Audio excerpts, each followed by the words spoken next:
कक्षा 10वीं का पाठ 6 जैव प्रक्रम लाइफ प्रोसेस जिसको इंग्लिश में बोलते हैं उसका अध्ययन करेंगे। विज्ञान जो है वो 3 भागों में बटा हुआ है। पहला भाग होता है फिजिक्स जिसको बोलते हैं भौतिक विज्ञान, दूसरा है केमिस्ट्री जिसको बोलते हैं रसायन विज्ञान, तीसरा है जीव विज्ञान बायोलॉजी। तो आपकी जो 10th की साइंस है उसका छठा चैप्टर जिसको जैव प्रक्रम बोला जा रहा है वो जीव विज्ञान के अंतर्गत आता है। ठीक है, तो जीव विज्ञान में हम जैव प्रक्रम को देखेंगे। जैव प्रक्रम में सबसे पहले हमारे पास आता है कि जैव प्रक्रम है क्या। इसको इंग्लिश में लाइफ प्रोसेस बोला जाता है। लाइफ को चलाने के लिए व्यक्ति जिन जिन क्रियाओं को क्रियान्वित करता है उसको हम जैव प्रक्रम के अंतर्गत पढ़ते हैं। पहले तो हमारा जो वातावरण या हमारा जो पूरा वर्ल्ड है वो 2 चीज़ों से मिलकर बना है।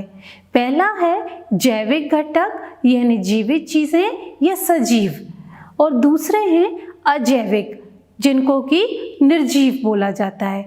ये सजीव और निर्जीव दोनों के दोनों जो हैं एक दूसरे पर डिपेंड होते हैं, आश्रित होते हैं।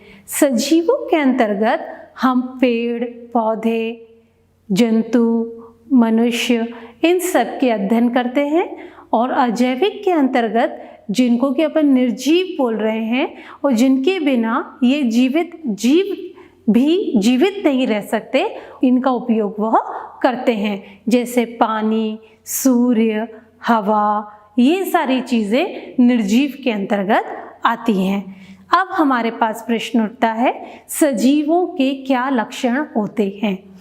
सजीवों को जीवित रहने के लिए कई प्रकार के क्रियाएं करनी पड़ती हैं, जैसे कि पोषण करना, श्वसन करना, जनन करना, उत्सर्जन करना। ये सारी की सारी क्रियाएं सजीवों के अंतर्गत आती हैं। और निर्जीवों में इसी के विपरीत देखें, ना तो वो जनन कर सकते हैं, ना वो पोषण करते हैं, ना वो उत्सर्जन करते हैं। इस तरीके से अगर हम देखें तो सजीव और निर्जीवों के बीच अंतर को अच्छे से समझा जा सकता है। अब हम सबसे पहले आते हैं पोषण। पोषण किसे कहते हैं? इंग्लिश में इसको न्यूट्रिशन बोला जाता है। पोषण का अर्थ होता है हमें अपनी दैनिक जीवन की क्रियाएं, चलना फिरना, बोलना, दौड़ना, पढ़ना, जो भी हम क्रिया करते हैं उनके लिए ऊर्जा की आवश्यकता होती है जो हमें भोजन या अन्य माध्यमों से प्राप्त होती है। तो उस भोजन को लेना, उसको पाचित करना, उसमें से प्राप्त ऊर्जा को शरीर के प्रत्येक अंगों तक पहुंचाना संपूर्ण पोषण कहलाता है। अलग अलग जीवों में अलग अलग प्रकार से पोषण होता है। सामान्यतः जीवों को 2 तरीके से समझा जा सकता है। पहले होते हैं एक कोशिकीय जैव जिनको बोलते हैं यूनिसेल्युलर ऑर्गेनिजम्स, मतलब इनका शरीर एक कोशिका का बना है और यही एक कोशिका उनके शरीर में सारे कार्यों को कार्यान्वित करती है। इसका उदाहरण है अमीबा, पैरामीशियम, यूग्लिना। अमीबा जो है उसका आकार निश्चित नहीं होता। अमीबा का शरीर एक ही कोशिका का बना है जिसके द्वारा कि वो अपना सारा का सारा पोषण उसी एक कोशिका से लेता है और करता है। इसके बाद आता है मल्टी सेल्यूलर या बहुकोशिकीय जीव। नाम से ही विदित है, बहु मतलब बहुत सारे। इनका शरीर बहुत सारी कोशिकाओं का बना हुआ है, मतलब हर एक कार्य को करने के लिए उनके पास एक पार्टिकुलर, एक स्पेसिफिक, एक निश्चित अंग है। क्योंकि कोशिकाओं से ही मिलकर ऊतक यानी टिश्यू, टिश्यू से मिलकर अंग यानी ऑर्गन, और ऑर्गन से मिलकर ही ऑर्गन सिस्टम यानी पूरे शरीर का निर्माण होता है। तो बहुकोशिकीय जीवों में जो है अलग अलग अंग पाए जाते हैं। अब हम पोषणों के प्रकार पर आते हैं। पोषण 2 प्रकार का होता है। एक होता है ऑटोट्रॉप यानी स्वयं पोषी, और एक होते हैं परपोषी या विषमपोषी, जिनको हीटरोट्रॉप के नाम से जाना जाता है। ऑटोट्रॉप्स के अंतर्गत या स्वयंपोषी के अंतर्गत एक ही प्रकार के जीव आते हैं, वो हैं पेड़ पौधे। पेड़ पौधे बाहरी वस्तुओं से अपना पोषण तैयार करते हैं। कैसे? प्रकाश संश्लेषण की क्रिया के द्वारा।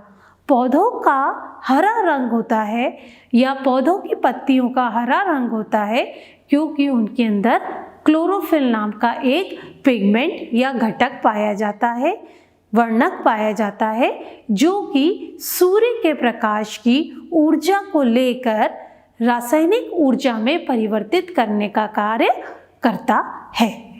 अब हम प्रकाश संश्लेषण की क्रिया के बारे में पढ़ेंगे। प्रकाश संश्लेषण की क्रिया में हम इस चित्र के माध्यम से आपको बताना चाह रहे हैं। ये क्रिया लिखी है जिसमें कि बताया जा रहा है किस तरीके से अकार्बनिक तत्वों को पोषण या प्रकाश संश्लेषण की क्रिया में उपयोग किया जाता है। इसमें देखिए बच्चों, आप देख रहे हैं कार्बन डाइऑक्साइड के 6 अणु लिए हुए हैं और 12 अणु पानी के H2O के लिए हैं। क्लोरोफिल की उपस्थिति में और सूर्य के प्रकाश की उपस्थिति में ये जो दोनों चीज़ें हैं, अकार्बनिक जो तत्व हैं, वो दोनों मिलकर C6H12O6, जिसको कि अपन कार्बोहाइड्रेट बोल रहे हैं, उसका निर्माण कर रहे हैं। इसमें से निकलने वाली ये ऑक्सीजन के 6 अणु, जिनको हम श्वसन में ऑक्सीजन के रूप में लेते हैं, और 6 अणु पानी के भी बाहर निकल रहे हैं। तो ये जो पूरी क्रिया है, ये पूरी रिएक्शन जो है वो प्रकाश संश्लेषण की क्रिया कहलाती है।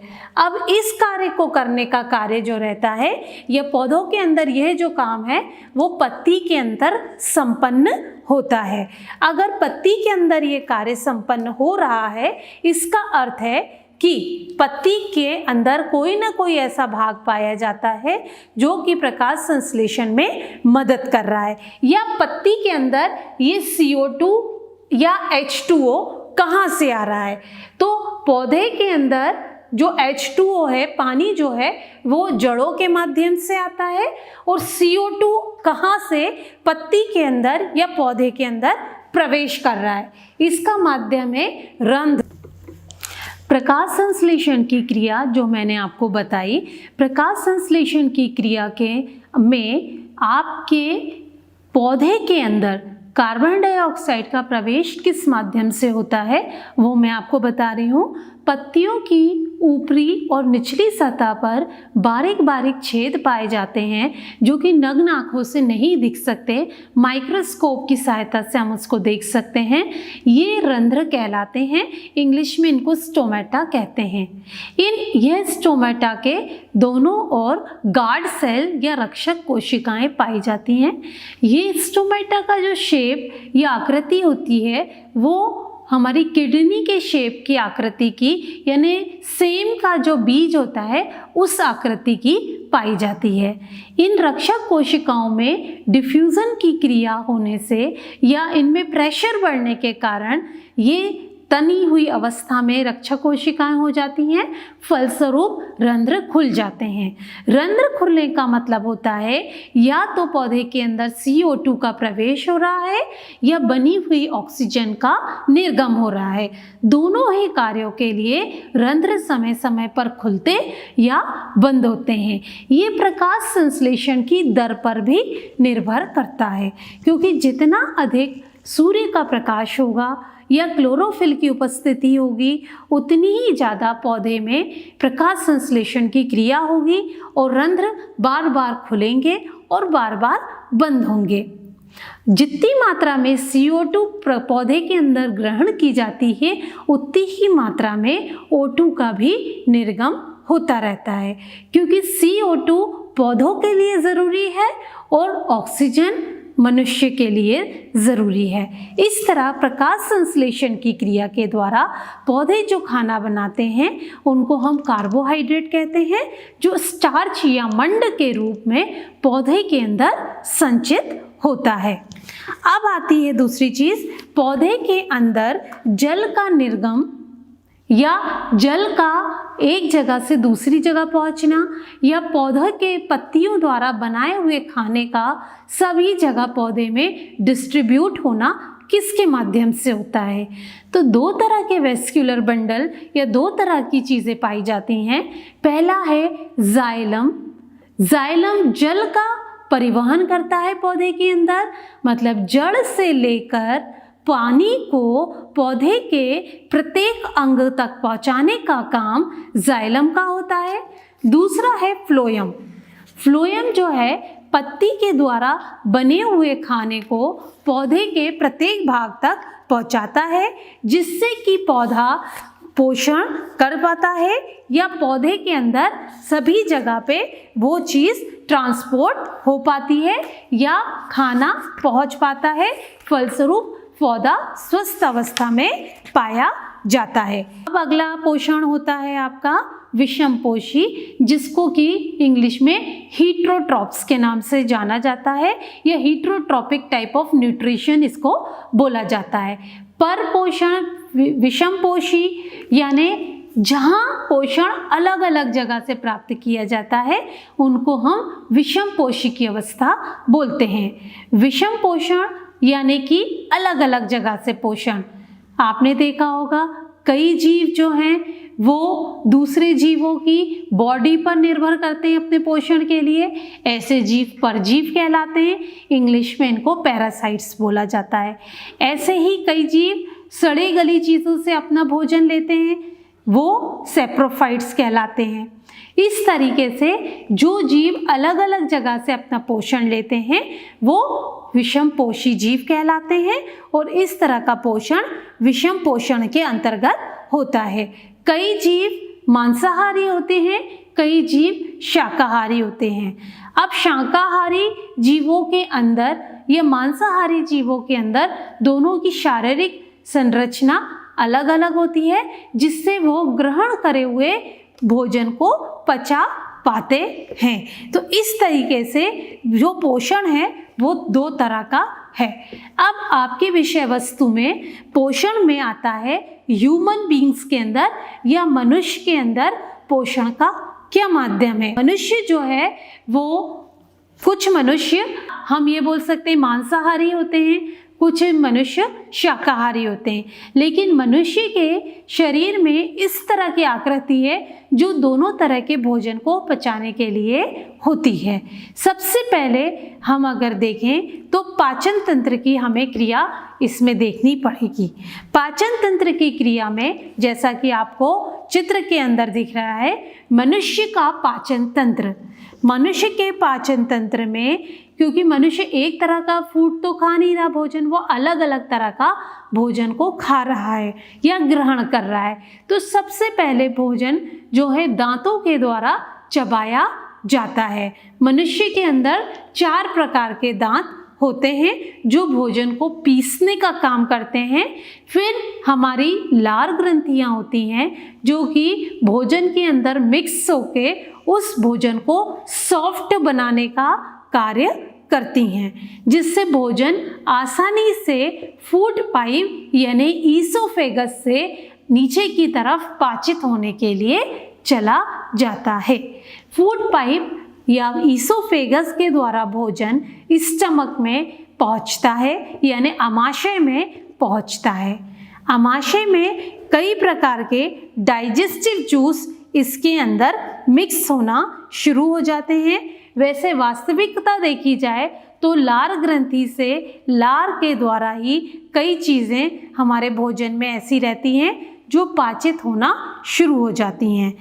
हमारी लार में एंजाइम पाए जाते हैं जो कि हमारे भोजन में उपस्थित स्टार्च को पाचित करने का काम करते हैं। स्टार्च हमारे आलू के अंदर, चावल के अंदर, ऐसे भोजनों के अंदर पाया जाता है। तो ये जो भोजन का पाचन है वो लार ग्रंथि के द्वारा स्रावित लार से शुरू हो जाता है। अब जीभ के द्वारा भोजन को घुमाने का जो मूवमेंट रहता है वो एक ही दिशा में रहता है, जिससे भोजन सॉफ्ट हो जाता है या भोजन इजीली उस फूड पाइप के ज़रिए नीचे खिसक आता है।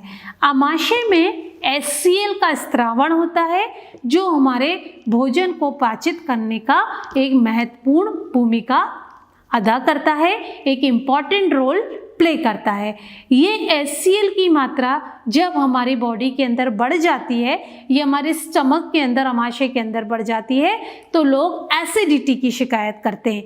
तो एसिडिटी या अम्लता बढ़ना वो कई कारणों से होता है, जिसमें यदि हमारे समय जो भोजन का है उस समय अगर हमको भोजन नहीं मिला तो आमाशय तो अपने समय पर HCl को स्त्रावित कर रहा है। भोजन ना मिलने की स्थिति में वो HCl हमारे आंतरिक अंगों को नुकसान पहुंचाता है और यही स्थिति अम्लता या एसिडिटी के नाम से जानी जाती है। अब हमारा फूड या हमारा भोजन जो है उसमें जब डाइजेस्टिव जूस मिक्स होने लगते हैं तो कई तरह के एंजाइम भी इसके अंदर आके कार्य करते हैं, जो भोजन के अंदर पाए जाने वाले अलग अलग घटकों से अलग अलग घटकों को पाचित करने का काम करते हैं। और हमारे जो भोजन की आंतरिक अंग है उनमें से लगातार म्यूकस का स्त्रावण होता रहता है, जो कि आंतरिक अंगों को सुरक्षा भी प्रदान करने का काम करती हैं, क्योंकि जो डाइजेस्टिव जूस निकलते हैं वो अम्लीय नेचर के या अम्लीय प्रकृति के होते हैं और वो भोजन को ही सिर्फ डाइजेस्ट करें, पाचित करें, ना कि आंतरिक अंगों को नुकसान पहुंचाएं। इसका कार्य बाहर जो है वो म्यूकस संभालता है, जो कि हमारी ये आंतरिक अंगों की लाइनिंग की स्थिति जो रहती है, ये आंतरिक भाग जो रहते हैं उनमें से लगातार सीक्रेट या स्रावित होता रहता है। इसके बाद पचा हुआ भोजन आता है स्मॉल इंटेस्टाइन या छोटी आंत्र में। हम बोलते इसको छोटी आंत्र है, लेकिन वास्तविकता में ये बड़ी आंत होती है। जैसा कि आप चित्र में देख रहे हैं, ये काफ़ी कुंडलित अवस्था में होती है। सबसे ज़्यादा भोजन का पाचन इसी क्षेत्र में होता है, इसलिए कुंडलित हुई अवस्था रहती है, जो कि समय पड़ने पर भोजन को स्पेस दे सकती है, जगह दे सकती है। अब ये जो दीवार है छोटी आंत्र की, उससे कई प्रकार के डाइजेस्टिव एंजाइम और जूस निकलते हैं, जो कि हमारे भोजन को पाचित करने का काम करते हैं। अब अगला भोजन जाता है लार्ज इंटेस्टाइन में, जिसको अपन बड़ी आंत कहते हैं। देखने में ये हमें बड़ी दिख रही है, लेकिन ये कुंडलित नहीं है, तो इसकी साइज, इसका आकार छोटी आंत से जो है वो हमें दिखने में बड़ा दिख रहा है, इसलिए हम इसको बड़ी आंत के नाम से जानते हैं। बड़ी आंत की दीवारों का काम रहता है बचे हुए भोजन के बचे हुए आवश्यक तत्व और पानी को सोख लेना, और अब जो है वो सिर्फ वेस्ट फूड, जिसको कि अपन कहते हैं कि अनडाइजेस्टेड फूड, जो कि और ज़्यादा पाचित नहीं हो सकता, वो बड़ी आंत्र के बाद एनस के द्वारा बाहर निकाल दिया जाता है। अब हमारे भोजन के द्वारा भोजन को पचाने के बाद जो ऊर्जा या पाचित भोजन है वो जाके हमारे ब्लड में मिक्स हो जाता है, रक्त में मिक्स होता है, और शरीर के प्रत्येक भाग में जहाँ जहाँ रक्त है वहाँ वहाँ ये पोषण पहुँचता है। फलस्वरूप हमारे प्रत्येक अंग को कार्य करने की शक्ति मिलती है। सो स्टूडेंट, अभी में अपन ने पाचन के बारे में पढ़ा था। अब दूसरी क्रिया पढ़ रहे हैं अपन, श्वसन। श्वसन क्या होता है? पहले हमने देखा कि जो न्यूट्रिशन या पोषण जो लेते हैं भोजन के थ्रू, ये भोजन के द्वारा, वो कैसे हमारे बॉडी के अंदर आता है और फिर कैसे ब्लड में सर्कुलेट होता है। अब दूसरी चीज़ आती है ऑक्सीजन। ये जो हमारा, पहले तो हमको ऑक्सीजन के पहले ये देखना पड़ेगा कि ग्लूकोज का जो 6 कार्बन वाला अणु हमारी बॉडी में आ रहा है वो 3 कार्बन मॉलिक्यूल में कन्वर्ट होता है, साइटोप्लाज्म में ये प्रक्रिया होती है और ये 3 कार्बन वाले को ग्लूकोज ना बोल के हम पाइवोरेट के नाम से जानते हैं। और ये पाइवोरेट जो है वो फिर इथेनॉल और कार्बन डाइऑक्साइड में कन्वर्ट होता है। इस पूरी क्रिया को हम फर्मेंटेशन की क्रिया कहते हैं और ये फर्मेंटेशन की क्रिया ऑक्सीजन की अनुपस्थिति में होती है, इसलिए इसको अवायवीय श्वसन के नाम से जाना जाता है। अब दूसरी जो क्रिया रहती है जिसमें पाइवोरेट का ब्रेक डाउन या टूटना ऑक्सीजन की उपस्थिति में होता है, यह क्रिया माइटोकॉन्ड्रिया के अंदर होती है और इसमें जो 3 कार्बन वाला पाइवोरेट मॉलिक्यूल जो है वो बनता है, यह हम कहलाते, और कार्बन डाइऑक्साइड मॉलिक्यूल निकलता है और इसके अलावा पानी भी बनता है। ये पूरी की पूरी क्रिया जो है वो माइटोकॉन्ड्रिया के अंदर होती है और यह प्रकार का श्वसन वायवीय श्वसन, ये मतलब एरोबिक श्वसन कहलाता है और एरोबिक श्वसन में कई गुना ज़्यादा ऊर्जा का निकलना होता है अवायवीय श्वसन की अपेक्षा। ठीक है, इस स्लाइड के ज़रिए आपको ये बताया जा रहा है कि किस तरीके से ग्लूकोज का मॉलिक्यूल साइटोप्लाज्म में या माइटोकॉन्ड्रिया में 3 कार्बन वाले पाइवोरेट में टूटता है।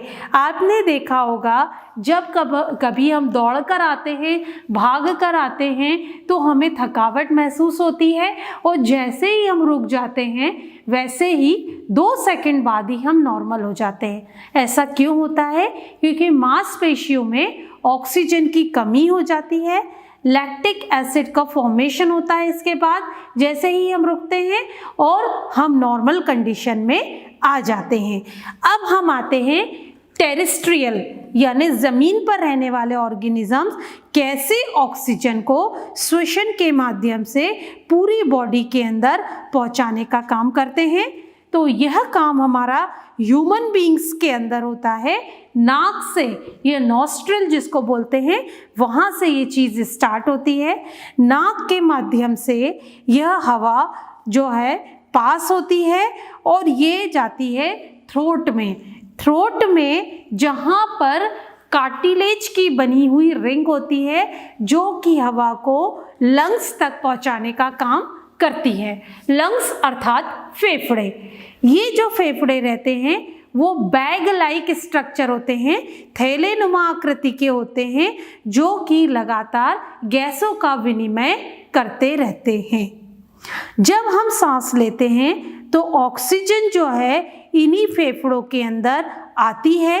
इन फेफड़ों में कई बारीक नलिकाएं होती हैं जिनको एल्वोलाई के नाम से जाना जाता है। इन एल्वोलाई के अंदर रक्त कोशिकाओं का या रक्त वाहिनियों का जाल होता है जो कि इनको रक्त प्रदान करते हैं या काम करने के लिए पोषण प्रदान करते हैं। हमने जब देखा जब हम सांस लेते हैं तो हमारी जो रिब्स हैं, हमारी जो पसलियां हैं वो फ्लैटेंड हो जाती हैं, मतलब फैल जाती हैं और हमारा जो डायफ्राम का हिस्सा है वो थोड़ा ऊपर की ओर उठ जाता है। इस तरीके से ये हमारी एल्वोलाई लगातार काम करती रहती हैं और ऑक्सीजन फेफड़ों के अंदर आती रहती है और फेफड़ों के द्वारा ऑक्सीजन जो है वो पूरी बॉडी के अंदर पहुंचती है और इसको पहुंचाने का काम एक पिगमेंट के द्वारा होता है जिसको हीमोग्लोबिन कहते हैं। हीमोग्लोबिन 2 शब्दों से बना है, हीम प्लस ग्लोबिन। हीम मतलब होता है ब्लड या रक्त और ग्लोबिन एक प्रोटीन का नाम है। तो यह ऑक्सीजन को रक्त में ले जाने का काम करता है जिससे हमारा रक्त प्योर अवस्था में या ऑक्सीजनेटेड अवस्था में कहलाता है। यदि रक्त में ऑक्सीजन की कमी होगी तो हमारा रक्त का या पूर्ण पोषण नहीं माना जाएगा, इसलिए व्यक्ति के मरने के बाद उसकी आंखें ली जा सकती हैं, शरीर के अंग लिए जा सकते हैं, लेकिन रक्तदान मरने के बाद व्यक्ति नहीं कर सकता, क्योंकि उसके रक्त में ऑक्सीजन की अनुपस्थिति होती है, अतः वह रक्त किसी कार्य का नहीं रह जाता है। इस तरह से श्वसन की क्रिया पूरी हुई। अब मैं आपकी तीसरी क्रिया पे आ रही हूँ, परिवहन, जिसको बोला जाता है ट्रांसपोर्टेशन। परिवहन मतलब होता है हमारे शरीर के अंदर जितनी भी चीज़ें पोषण के माध्यम से हमने ली हैं या ऑक्सीजन, सारी चीज़ों को हमारे पूरे रक्त में पहुंचाना, जो परिवहन का कार्य होता है। यह परिवहन का कार्य जो है वो ब्लड वेसल्स के द्वारा किया जाता है। यह ब्लड वेसल्स 3 प्रकार की होती हैं। पहली है आर्टरी, दूसरी है वेन और तीसरी होती है अपनी कैपिलरीज। आर्टरीज जो रहती हैं वो प्योर ब्लड को, मतलब ऑक्सीजनेटेड ब्लड को लाने ले जाने का काम करती हैं। वेन्स इम्प्योर मतलब डीऑक्सीजनेटेड ब्लड को लाने ले जाने का काम करती हैं।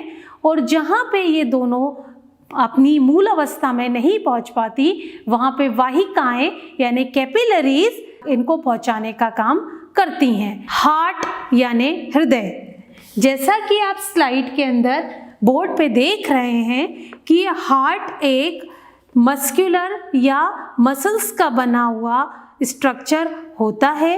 ह्यूमन हार्ट 4 चैम्बर का बना हुआ होता है और इसमें वॉल्व पाए जाते हैं जो कि ऑक्सीजनेटेड और डीऑक्सीजनेटेड ब्लड को मिक्स होने से रोकने का काम करते हैं। अब आता है ब्लड सेल्स। ब्लड सेल्स 3 तरह की होती हैं। एक होती है आरबीसी यानी रेड ब्लड सेल्स, दूसरी होती है डब्ल्यूबीसी वाइट ब्लड सेल्स, तीसरी होती हैं प्लेटलेट, जिनको कि हम थ्रोम्बोसाइट्स भी बोलते हैं। जैसे रक्तचाप, जिसको इंग्लिश में बोलते हैं ब्लड प्रेशर। हमने अधिकतर अपने बड़े बूढ़ों से सुना है कि ब्लड प्रेशर बढ़ रहा है, ब्लड प्रेशर घट रहा है। तो एक्चुअली ये होता क्या है? ब्लड प्रेशर हमारी बॉडी के अंदर एक सीमित गति से रक्त का बहाव चालू रहता है। अगर यह रक्त धीमी गति से बहेगा तो हमारे टारगेट ऑर्गन को पोषण नहीं मिलेगा, और उनको पोषण नहीं मिलेगा तो वो हमारा अंग काम करना बंद कर देगा। और यदि वह तेज़ गति से बहेगा तो वो जो नाजुक अंग हैं हमारे, वो कोलैप्स हो जाएंगे, टूट जाएंगे, फलस्वरूप वो भी काम नहीं कर पाएंगे। इस तरीके से हम ये बोल सकते हैं कि एक सही गति से हमारे शरीर में ब्लड बहना क्या कहलाता है? रक्तचाप या ब्लड प्रेशर कहलाता है। जैव प्रक्रम के कुछ मैं गृह कार्य दूंगी। ये गृह कार्य में निम्नलिखित